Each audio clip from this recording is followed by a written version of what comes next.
We are all so busy these days, and we're always looking for helpful tips and advice on how to find a better work-life balance. We all have to earn a living and pay the bills, but are you doing enough to look after yourself and your health at the same time? Now, many of us prioritise careers and work, and we're slaving over our computers and mobiles all the time. But does this make you cut corners on your diet, exercise or sleep? I'm Dr. Ben Sinclair, and welcome to Health versus Wealth with Dr. Ben. Our guests share their life experiences and we discuss their challenges in their health and their wealth. I hope their experiences will help you with your life and health. I'm hoping you'll find my show doubly interesting and enlightening today, because it's my great pleasure to welcome not one but two guests into the studio. They're a super talented, award-winning husband and wife team, and they've been called a power couple. Mitesh and Minal Parmar are the founders and driving force behind a fascinating architectural practice. Yes, they deal in bricks and mortar, but design buildings to be focused on the people who occupy them, their better health, happiness and well-being. In fact, my guest mantra is design well, live better. And finally, having both just turned 40, they're also facing some acute health challenges in their past. And I've discovered one of them has a dark secret involving hula hooping. So Mitesh and Minal, a warm welcome both of you to the podcast. Thank you very much. Thank you. Now, I'll leave our listeners guessing which one of you is behind the hula hooping. But first, tell us, what's the thinking behind your ethos, design well, live better? I think for us, as we'll probably get into it in the conversation, that we both suffered from something that was more focused around health and well-being. And so actually, what can we do with our skills and knowledge to make an impact to people's health and well-being? And long story short, we came up with Wellspace Architects, so well-being in space. Fantastic. And I love the whole concept of this healthy buildings thing, which is why you're on the show, because we met at a networking event and I found out about your architectural practice, and it was so exciting to hear how you were building these design features into buildings. So more about the business in a moment, but Minal, you're the architect in the duo, and I gather you started building houses quite early, aged 8. That's right. I used to like playing Lego, so that was sort of an inspiration for my career path as I was progressing my educational life. But yeah, it was good fun. My sister sort of mentioned, oh, why don't you become an architect? So I looked into it as I was looking into career paths and thought, actually, the academic side and the creative side all aligned together and gave a great balance to looking at architecture as a lifestyle, let's say, even more than a career. Fantastic. And you've both suffered health challenges. Can you tell us a bit more about this, and did that partly motivate you to start the business? Absolutely. I think I used to commute, work long hours before Wellspace Architects was born. And it was something that we both talked about for a long time and thought, actually, we bought our own house, we did it up, we created our own sanctuary from that. And when we used to commute, come home, we used to feel relaxed, de-stressed. So it almost felt like we needed to do more to help others in our sort of journey of feeling better and happier. And there were lots of, through our research, there was a lot more people out there that were in the same place as us, and we just felt that that was the path we needed to take. And Mitesh, tell me a bit more about your health journey. I know you've had some challenges along the way. Yeah, sure. I think it started when I was at university. Really, I think in my early 20s, I got diagnosed with an autoimmune disease called ulcerative colitis. For those who've never heard it, it's like an ulcer in your large intestine, your large colon. They don't know what happens. There is no cure. Worst case, you have surgery and they cut it out or they reshape it and you have a stomach bag. Fortunately for me, I didn't need to go through that, but I take medication daily. But at the time when I was ill, I was in the hospital in a bed for about a month on a drip, and I was like just skin and bones, no food. I think when you're young at university, you kind of life flashes ahead of you and you think, what I'm going to do, where I'm going to go, what's my career, what's going to happen. And I think, fortunately for me, I came out of it from the outside, fairly normal person. Got my degree, got a career. I've had flare-ups in the past, which is just a lot of pain, and I take medication. And I think because it's classed as an autoimmune disease, I take medication that suppresses my immune system. That kind of puts me on the COVID shielding list when it happened as well. And my white blood cells are kind of less than the average. And I think when I, got made redundant, it kind of made me look back at myself and, do you know what? I think I've got an opportunity. There's a lot of people out there who are less fortunate than me from a physical or a mental capacity. And what am I doing with myself that I've had this opportunity that, I've got this ability to go and do something and make something of myself.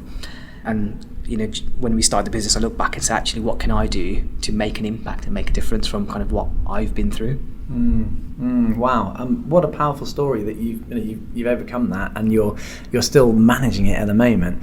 And I also really like the fact that a lot of your work is about prevention of stress or prevention of ill health through kind of being in well spaces. And actually, just for yourself, I suppose, if you live in a healthy house, a healthy building, your stress levels are going to be lower. Your autoimmune system is going to be, sort of calmer. You're less likely to have a flare up, and so there's a direct relationship between that and your health condition. Yeah, 100%. Yeah, I think when I research this and look into it, it is a lot of it triggered around stress, diet, gut. I think I saw something in America with someone, because of the water they were drinking, that was triggering it for them. So then they started drinking filtered water.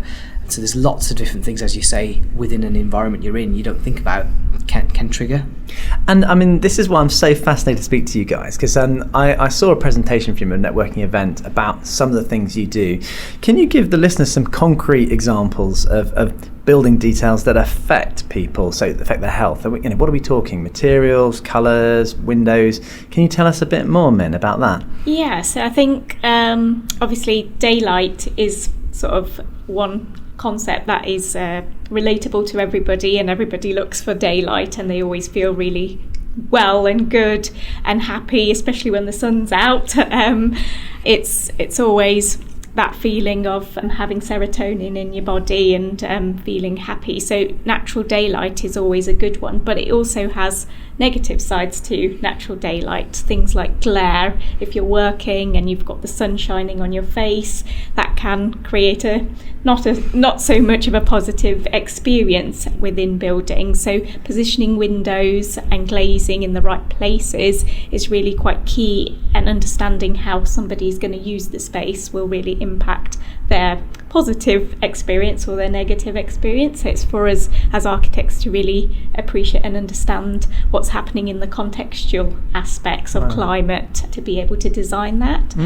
Things like colour, for example, everyone has different experiences with colour.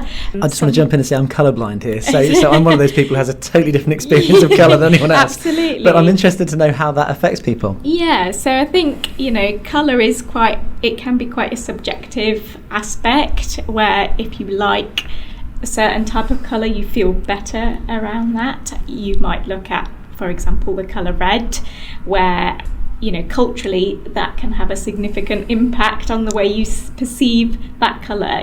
Red can be associated with love, for example, in different cultures. It can also be associated with symbolism, for example, in Hindu weddings, or Chinese culture, it's quite a positive aspect.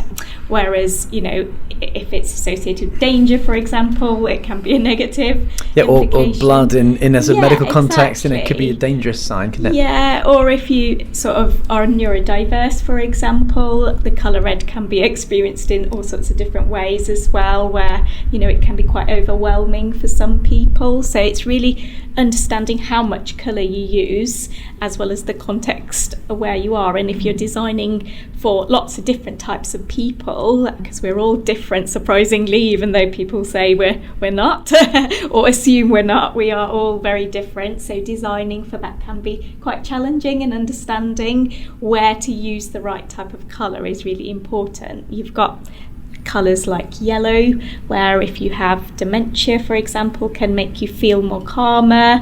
It can help you navigate better. So it's understanding who you're designing for and then applying those principles of colour psychology, it's called, and there's all this sort of research and information around how you use colour in different ways to design basically for the right environment. So yeah, and then you've got materials like we mentioned.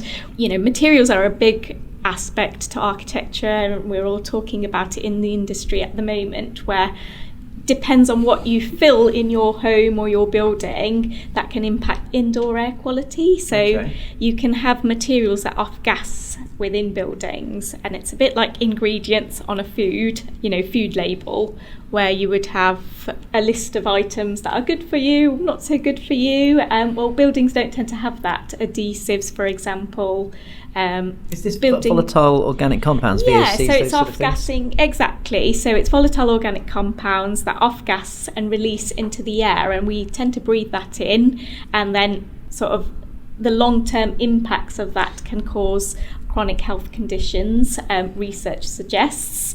And so it's really important for us to design in ventilation, to design in materials that are more natural, for example, which don't off-gas, because they're sort of within their environment. So they can impact us in lots of different ways as well. Wow, and I'm colourblind, but we're sat in a green screen room, and I've heard that when people see green, it's very calming, it lowers blood pressure, it can relax them. I think that's why I enjoy being in forests and green spaces. But I've also heard that blue and being by water is also very calming. So can you use those colours, let's say in an office example, to calm people down in a high stress environment?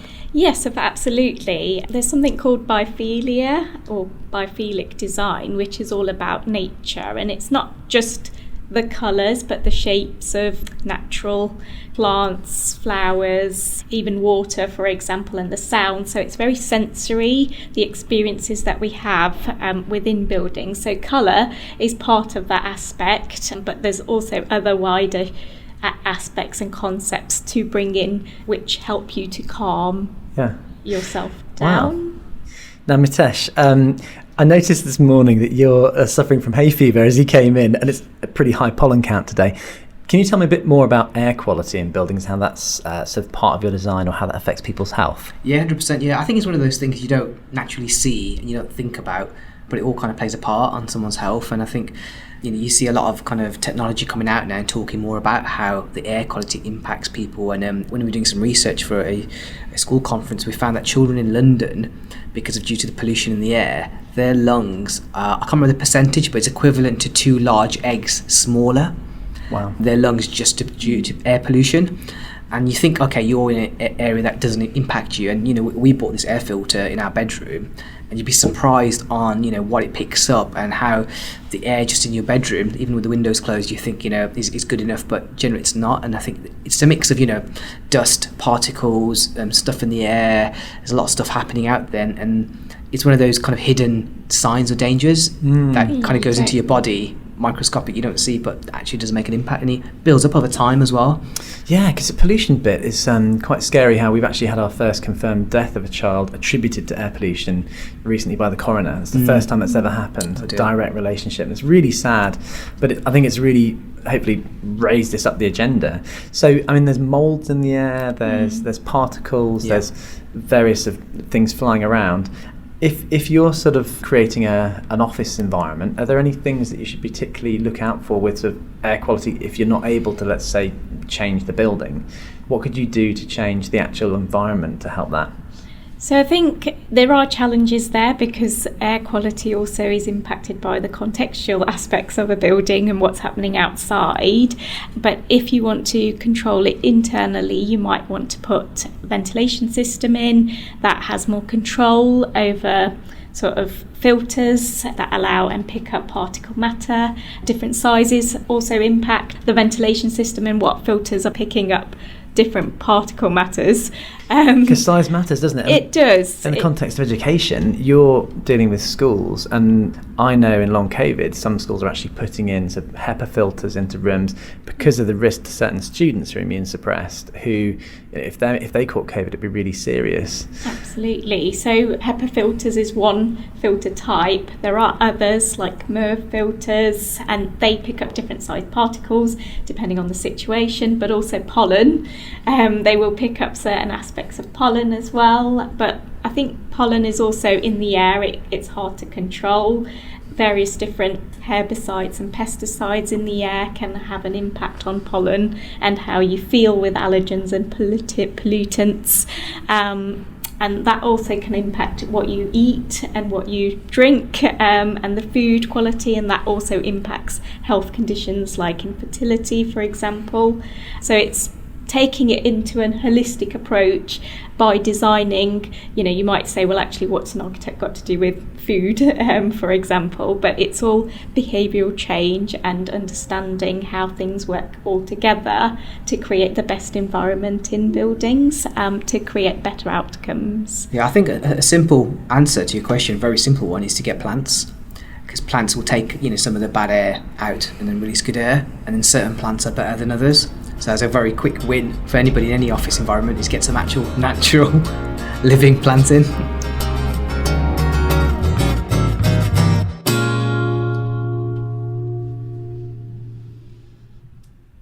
Welcome back to Health versus Wealth with Dr. Ben. I'm here with an award-winning power couple, Mitesh and Minal, who run an architect consultancy, and they design healthy buildings. So, Min, tell us, what sort of people are your clients? And I gather you also do some consultancy work. Tell us more. Yeah, sure. So our clients are a mix, really. So we've got your residential clients. We tend to find people who actually are more focused on their health tend to be our clients, but we can work with any residential clients, to be honest, from your traditional architecture side.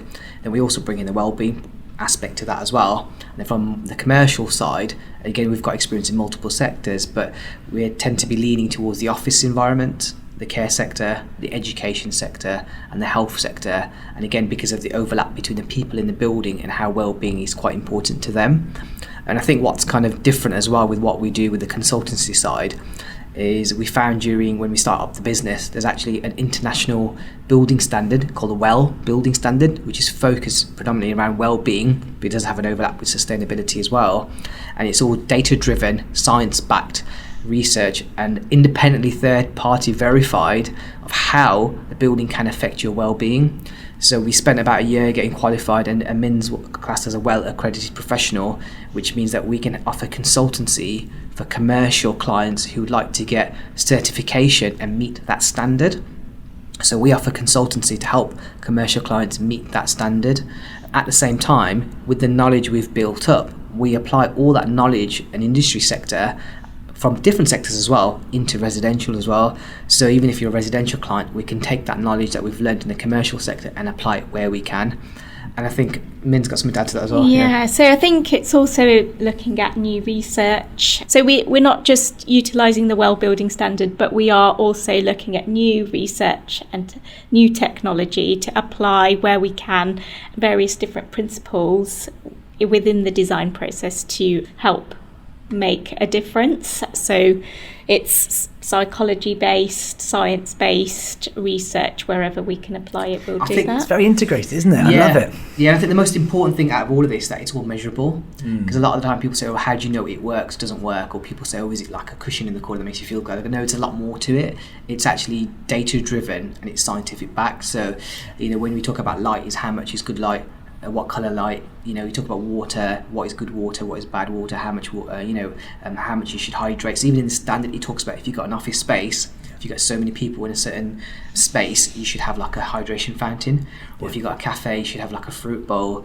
It's also about space planning as well, and it's all holistic, the whole approach about where you sit, where don't you sit, how people walk through corridors, and how shadows can impact people with dementia, and so there's all kind of aspects to what makes a healthy building than just the kind of the core bits we spoke about. There's so much to go into it.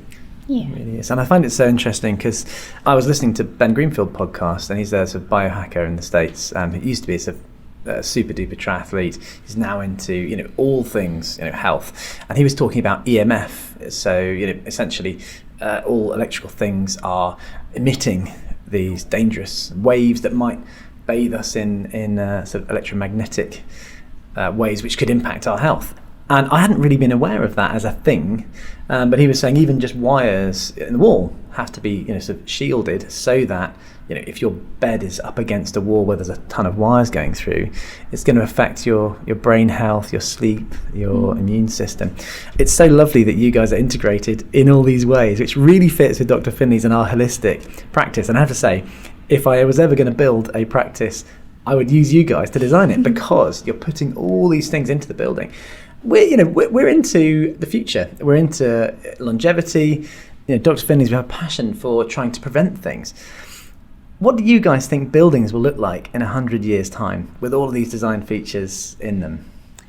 I'm hoping they will look like we're improving the NHS because we're focusing on prevention, but also playing on AI, for example, to help us to monitor buildings. So they're almost potentially, and they're becoming computers in their own right almost already, but in 100 years' time, hopefully that will be built up on with AI technology and to assist us to understand better our bodies and the way we use buildings better as well. So air quality, monitoring it in a different way, for example, as being healthier, as having time back, for example, to do other things other than just working lives.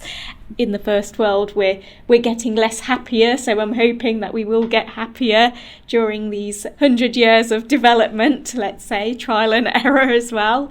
So I hope that buildings will really integrate into the context. There will be better environmental benefits from them than currently as well. So, for example, health isn't just about our health, it's about the environmental health as well that supports our health.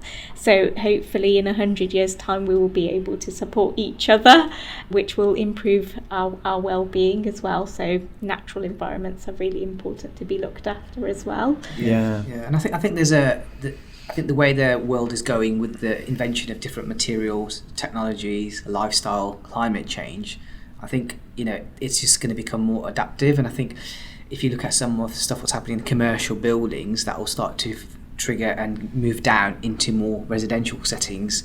Like air quality sensors, you get them all over commercial buildings generally, but you don't really see them in your own home. So I think there's going to be more technology integration with home automation. I saw some stuff where you can do it yourself now, where if you open up your window, it'll turn off the thermostat, so you're not wasting heat and energy. But that's more of a manual. You have to set it up yourself. Where I think in the future the home's going to be more simpler, more integrated, more automated. But also with the climate impact and the cost of energy, homes are going to become more energy efficient and we're going to be more self-sufficient. But it's also going to become more modular as well in terms of how's that put together with the materials. The other aspect of that as well is kind of community. There's a big stuff, in certain countries where if you're in community, especially with isolation and loneliness, it's a big challenge. And I think COVID taught a lot of people, how that can make an impact, and especially green spaces. So I think there's going to be more green spaces, more community-led villages and houses and kind of groups, I think is the right word. Yeah. So it will all become holistic and integrated, we hope. Let's hope so. Because from what I'm hearing from you, it's really about balance, and we love the concept of health balance. The title of the show is Health versus Wealth. So we're always balancing, how much it costs, what we have to do, what's the investment in time and energy and everything into these things. Which brings me nicely to you guys and your own health, balancing that with a busy architect practice, all of your busy working lives. So which one of you is the hula hooping champion that I said earlier? It's me. It's me, man. Tell us about hula hooping. How did you get into that? So I felt that business life was taking over my life, let's say, for a number of years since we started the business, and I just felt really, really unhealthy, quite stressed out, and I just felt like I needed to do something in terms of activity. I don't like going to the gym because I find it boring. It's not for everyone, is it? No one always wants to go to the gym. But I like activity, and I think time goes quicker when I'm focused on doing some activity rather than doing something that's continuously, I have to go to the gym, and it forces me not to go to the gym. It's sort of psychology. So yeah, that's about 3 months ago I decided actually I would do hula hooping at home, because that gives me flexibility of when I can do hula hooping. I don't have to travel, it's all at home, so easily done. I would, it doesn't impact. We have a small home and we needed space where I can utilize something in the environment that I am in, so hence why hula hooping came about. And I've been doing it sort of every day for 15 minutes in the morning. So what benefits have you felt of introducing this habit? I've actually felt really well. I feel geared up for the morning. I'm a lot more alert. I tend to wake up early anyway, and utilising my time is more effective. I feel good when I run up the stairs, for example. I don't feel like I've got lots of luggage with me. And you mentioned to me that sleep, is a challenge to you. I mean, you must have so much going on in your mind, plans for buildings and problems to solve. Tell me about your sleep. Yeah, I mean, I probably don't have the best quality sleep. I do dream a lot about the business and what's happening and my to-do list and all sorts of things. So I don't tend to get a lot of sleep, but I also am a light sleeper, so I tend to wake up with lots of little sounds and things. So what do you do to what have you deployed, like the hula hooping, to help you that's with sleep? Had a huge impact actually, because I have been getting better steady sleep. I don't tend to dream as much about work, but sometimes I do. And that's been helping, and it's helping relax. I try not to look at emails or anything like that as well before I go to bed, because that also triggers what I'm thinking about before sleep. Has the air filter made a difference to your sleep? I think so. It's I would say so. It's interesting because it automatically turns the power up once it's got more bad particles, and you could tell when you sprayed some perfume or deodorant. Oh, that's interesting. It just goes crazy. So it's trying to suck it out of the air. Yeah. Wow. But we also have plants in our room as well. So lots of oxygen production. Yeah. What about grounding? Have you guys come across grounding sheets as a thing to help sleep? No, I've heard of that, but not really. Yeah, it's something I looked into. All I would say is, we were designed to be in contact with the earth. Obviously, we have electromagnetic force through our bodies. All our cells generate electricity, and we need to discharge that somehow. And if we're discharging that in sleep by using a grounding sheet, there is some low-level evidence that can help with sleep. So it might be something to try to optimise your sleep pattern. Sure. Mitesh, briefly about your own health. I think, I know you were quite active before, and now it's been quite challenging to fit in activity. Min's doing the hula hooping. Yeah. What are your ideas about exercise? I think I used to be very active before. I used to do loads of kind of martial arts and five-a-side and all sorts, and I think it's very difficult, when you're very active and then you stop. You can carry on doing the same diet and then get the same results, but you don't. So I think it's more about controlling food portions. We try and park further away wherever we are, so we have to get more steps in. It's a great one. Just brisk walking. And every time there's an opportunity to either go up the escalator or take the steps, we always take the steps. So we always try and walk. And I can confirm you didn't take the lift this morning coming into the studio. Well done. No, we always take the steps, and I think it's small little easy wins that we can take to do that, and that's kind of where I'm focusing at the moment, really. And I think a final thought on that, if you've got an autoimmune condition, you don't want to overtrain, because that would depress your immune system and you'd get a flare-up as a result. So I see quite a lot of patients with chronic diseases who are still trying to sort of do too much exercise because they're driven to do more, but their immune system is shot because they're doing too much. So it's that balance concept. You've got to try and balance these two things in dynamic concept. Now, I'm sorry to say, we've run out of time. You've been such interesting people to speak to. I'm sure the listeners have had just a little foray into some of the insights you have. I just want to say thank you for coming in today. And it's been a pleasure talking to you. No, thank you very much, and thanks for having us. Yeah, that's great. So that's it for today. I hope my guest and I have helped you meet some of your health versus wealth challenges. Now, to hear more from me, Dr. Ben, why not subscribe on your usual podcast platform? And if you like my advice or you'd like to be a guest on the show, you can email me on podcast@ drfinlays.co.uk. Anyway, I hope to see you again, but for now, it's goodbye from me, Dr. Ben.